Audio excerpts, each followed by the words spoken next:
Hello friends, मैं सतीश राजपूत। आज मैं आपको सिखाने जा रहा हूँ कैन डू विदाउट। तो देखते हैं, है एक एडवांस स्ट्रक्चर है इंग्लिश का। कैन डू विदाउट का यूज़ हम कहाँ करते हैं, तो देखते हैं कि कहाँ किया जाता है। जब भी आपके सेंटेंस में के बिना रह सकता या रह सकते या रह सकती है का सेंस आए, तो उस कंडीशन में क्या यूज़ करेंगे हम? Can do without. क्या?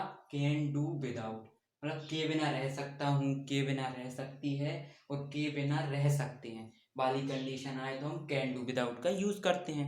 अब देखते हैं स्ट्रक्चर क्या है इसका। सर्वप्रथम हम क्या लिखेंगे? सब्जेक्ट लिखेंगे। सिंगुलर हो सब्जेक्ट या प्लूरल हो तो सब्जेक्ट लिखेंगे। देन उसके बाद पूरा स्ट्रक्चर लिखेंगे। क्या लिखेंगे? Can do without.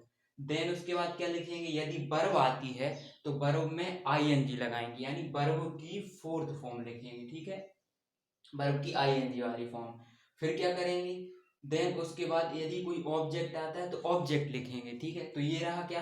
Can do without का स्ट्रक्चर। ठीक है, अब कैसे आते हैं सेंटेंस? जैसे मैं चाय पिए बिना रह सकता हूँ। ठीक है, तो चाय पिए बिना इसमें क्या है? वर्ब है तो आईएनजी लगाएंगे। मैं उसके बिना रह सकता हूँ, वह मेरे बिना रह सकती है। ठीक है, मैं बिना खाए रह सकता हूँ। तो ऐसी कंडीशन आती है तब हम क्या यूज करते हैं? कैन डू विदाउट का यूज करते हैं। ठीक है, क्या? कैन डू विदाउट का यूज करते हैं। अब हम कुछ एग्जांपल के थ्रू समझते हैं कि कैन डू विदाउट का यूज कहाँ किया जाता है। मैं चाय पिए बिना रह सकता हूँ। तो कौन? आई क्या है? एक सब्जेक्ट है। तो आई, सबसे पहले मैंने स्ट्रक्चर के अकॉर्डिंग सब्जेक्ट लिख दिया। ठीक है, फिर क्या लगाना है? Can do without. तो क्या लिखेंगे? Can do without. ठीक है, देन उसके बाद क्या करना है? उसके बाद हमें यदि वर्ब आती है तो वर्ब में आईएनजी लगाना है। तो चाय पीना को क्या कहते हैं? टेकिंग। ठीक है, तो क्या लगाएंगे? टेक में आईएनजी। ये टेक बोलते हैं तो टेकिंग। और क्या? टी। तो इसका अर्थ क्या हुआ इंग्लिश में? यदि I can do without taking tea, तो आप स्पीकिंग में बोल सकते हैं कि मैं चाय के बिना रह सकता हूँ। I can do without taking tea. ठीक है, अब वह शराब पिए बिना रह सकता है। तो क्या है उसकी क्षमता? बताइए कि पिए बिना रह सकता है, क्षमता है, इसलिए कैन का यूज कर रहे हैं। ठीक है, अब वह तो ही। फिर क्या लगाएंगे? Can do without. He can do without. अब शराब पिए बिना रह सकता है तो या तो ड्रिंकिंग वाइन या ड्रिंकिंग एल्कोहल या टेकिंग एल्कोहल। ठीक है, तो क्या लिखें हम? टेकिंग पेय पदार्थों को पीना, टेकिंग या ड्रिंकिंग बोलते हैं। तो he can do without taking wine. Wine क्या होती है? ये शराब होती है। ठीक है, तो वह रह सकता है किसके बिना? शराब के बिना रह सकता है। यहाँ पर भी वर्ब आई थी इसलिए उसमें क्या लगाया? आईएनजी लगाया स्ट्रक्चर के अकॉर्डिंग। ठीक है, फिर क्या है? हम टीवी देखे बिना रह सकते हैं। देखो, देखना एक बाच होता है, एक सी होता है। ठीक है, तो बाच यानी टीवी देखना। जब हम किसी चीज को फोकस करके देखते हैं तो उसे बाच बोलते हैं। ठीक है, और एक देखना वो सी। तो हमको क्या लिखेंगे? बी, यानी यह क्या है? सब्जेक्ट। फिर क्या लगाएंगे? Can do. Can do without. B can do without. अब क्या लिखेंगे? टीवी देखना को क्या बोलते हैं? वाचिंग। तो WATCHING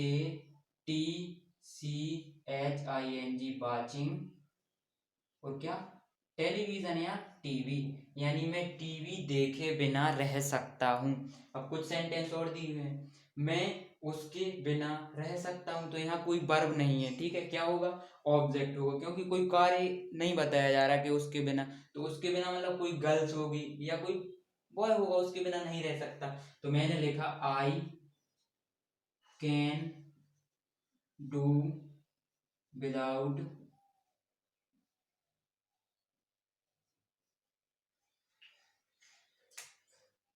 मैं उसके बिना नहीं रह सकता हूँ। ठीक है, मैं उसके बिना नहीं रह सकता हूँ। जैसे के बिना रह सकता हूँ, सॉरी, के उसके बिना रह सकता हूँ लिखा है, मैं उसके बिना रह सकता हूँ। तो I can do without him या हर। मतलब मैं उसके बिना रह सकता हूँ, ठीक है। फिर अगला क्या है, I can do without him, मतलब मैं उसके बिना रह सकता हूँ, ठीक है। तो क्या तुम खाना खाए बिना रह सकते हो, ये क्या है, क्वेश्चनेटिव है। क्या तुम खाना खाए बिना रह सकते हो, तो क्या सबसे पहले हम क्या लिखेंगे, डू लिखेंगे। क्या लिखेंगे, डू लिखेंगे। फिर क्या लिखेंगे, फिर उसके बाद सब्जेक्ट लिखेंगे, तो तुम के लिए यू लगाया। फिर क्या लिखेंगे, कैन, सॉरी क्षमा चाहता हूँ, सबसे पहले क्या लिखेंगे, कैन लिखेंगे। कैन क्या है, एक हेल्पिंग वर्ब है, तो हेल्पिंग वर्ब पहले आ जाएगी। फिर can you do without, can you do without, क्या हुआ, कैन यू डू विदाउट, अब क्या बोला है, खाना खाए बिना रह सकते, मतलब क्वेश्चन पूछा है, तो खाना खाने को बोलते हैं ईटिंग, ठीक है। आईएनजी लगाया, ईट बोलते हैं, मतलब ईटिंग हो गया। और क्या लिखेंगे हम, फूड। फिर देन उसके बाद क्या लगाएंगे, क्वेश्चन मार्क, मतलब क्या तुम खाना खाए बिना रह सकते हो, ठीक है। तो क्वेश्चन मार्क लगा दिया, क्योंकि क्वेश्चनेटिव था इसलिए क्वेश्चन मार्क लगाया। फिर क्या तुम टीवी देखे बिना रह सकती हो, तो सबसे पहले क्या आएगा, कैन आएगा, मतलब हेल्पिंग वर्ब आएगी। फिर क्या, यू यानी तुम, can you do without, can you do without, ठीक है। क्या watching TV, WATCHING, watching TV या टेलीविजन, देन उसके बाद क्वेश्चन मार्क। इसका अर्थ क्या हुआ, can you do without watching TV, क्या तुम टीवी देखे बिना रह सकते हो।